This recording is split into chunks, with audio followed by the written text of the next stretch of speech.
नमस्कार दोस्तों, मैं राजकुमार मौर्य। उत्तर प्रदेश में 2027 के विधानसभा चुनाव के लिए समाजवादी पार्टी ने अपनी तैयारी तेज कर दी है।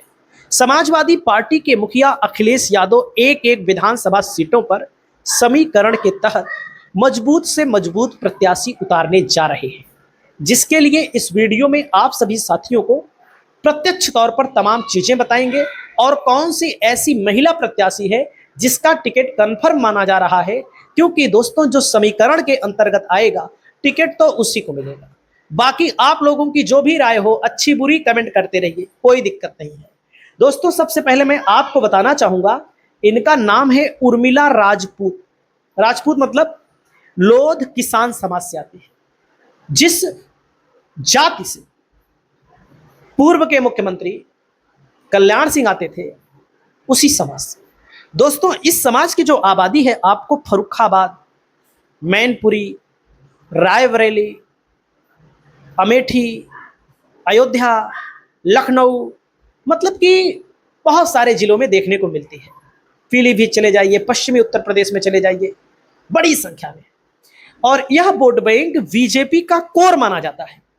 लेकिन आप सबको पता है बीजेपी का कितना भी बड़ा कोर हो, जब समाजवादी पार्टी टिकट देगी तो समाज के लोग वोट देंगे, और समाजवादी पार्टी टिकट वहीं देगी जहां पर बीजेपी लोध को टिकट नहीं देगी, वहीं देगी। आमने सामने वहां दिया जाएगा जहां 1 लाख संख्या हो, 1.5 लाख संख्या हो, वहां पर दिया जाएगा। आपको एकदम स्पष्ट बात हम बोल करके बताते हैं, इसमें कोई शर्म की बात नहीं है, अच्छी बात मैं आपको बताता हूं। साथियों इनका टिकट कंफर्म मान लीजिए आप लोग, आज मैं आपको बोल दे रहा हूं, और चुनाव में आने दीजिए, अभी घोषित नहीं हुआ है, घोषित हो जाएगा।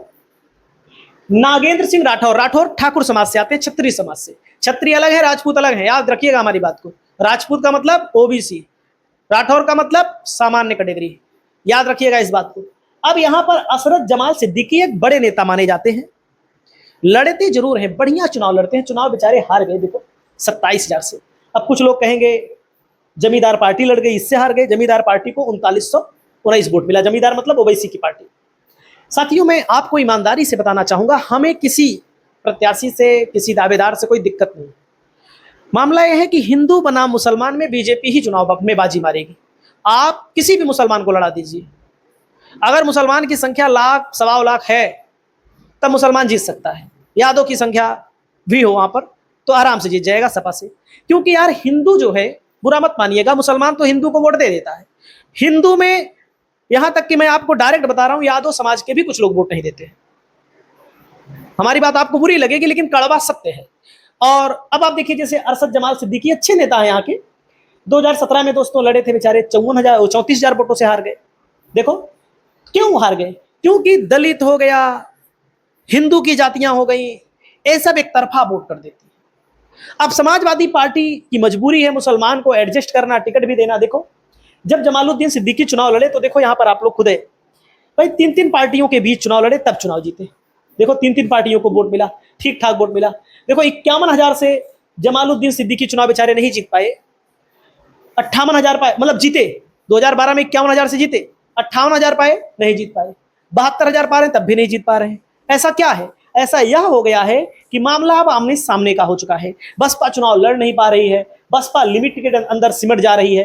2012 में देख लीजिए, देखो कांग्रेस को भी कई पार्टी चुनाव लड़ी है। देखो यहां पर मैंने लिया महान दल, 9,235 वोट पाया, 1 पार्टी को वोट मिला, 2 पार्टी को वोट मिला, 3 पार्टी को मिला, 4 पार्टी को मिला। पहले 30%, 35% कोई वोट पा लेता था, 29% चुनाव जीत जाता था। लेकिन देखो 30% वोट पाने वाला चुनाव जीता है यहां पर, और फिर भी 30% पाने वाला जीता है। फिर जमालुद्दीन सिद्दीकी का 31% वोट हो गया, तब भी नहीं जीत पाए। फिर उसके बाद दोस्तों 36% वोट हो गया, तब भी नहीं जीत पाए। तो ये हकीकत मैं बोलता हूं, किसी को बुरा लगे तो भाई माफी चाहूंगा और माफी मांग भी लेता हूं। दोस्तों यादव यहाँ पर करीब है 63,000 बताए जाते हैं अनुमानित आबादी, और बाकी हम गिनने नहीं गए, कोई गिनने नहीं गया है, हो सकता है ज्यादा भी हो कम भी हो। मुस्लिम है करीब 60,000। अब 60,000 यादव हैं, 60,000 मुस्लिम हैं, और यहाँ पर सपा लोधी 31,000 बताए जाते हैं। कम संख्या हो ज्यादा संख्या हो हमसे नहीं मतलब, लेकिन लोधी की आबादी यहाँ ठीक ठाक है 31,000। और यहाँ पर दोस्तों वैश्य है, जैसे लोधी को टिकट मिलेगा ना, तो कुछ वैश्य में भी वोट मिल जाएगा, कुछ कुर्मी में भी मिल जाएगा, कोयरी में भी मिल जाएगा। अगर व्यवहार होगा तो अपने बिरादरी के अलावा भी सवर्णों से भी वोट मिल जाता है। लेकिन मुसलमान को लेकर के बीजेपी ने इतना गेम सेट कर दिया है बहुत मुश्किल है। कोई किसी को लगे भाई आप गलत बोल रहे हो किसी के बारे में, हमारा उद्देश्य नहीं है। देखो यहाँ पर लोकसभा में चुनाव हुआ भोजपुर में, नवल किशोर शाक्य भी चुनाव हार गए। यहाँ पर देखो लोकसभा में सपा कांग्रेस के गठबंधन में 8,866 वोट प्लस यहाँ पर बीजेपी को मिल गया।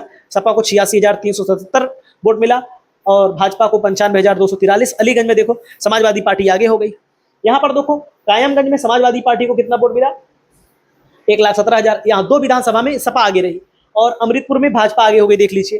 तो कहने का मतलब फर्रुखाबाद सदर में देखो 11,510। तो कहने का मतलब फर्रुखाबाद जिले के अंतर्गत 4 में 1 लोध को सपा लड़ाएगी।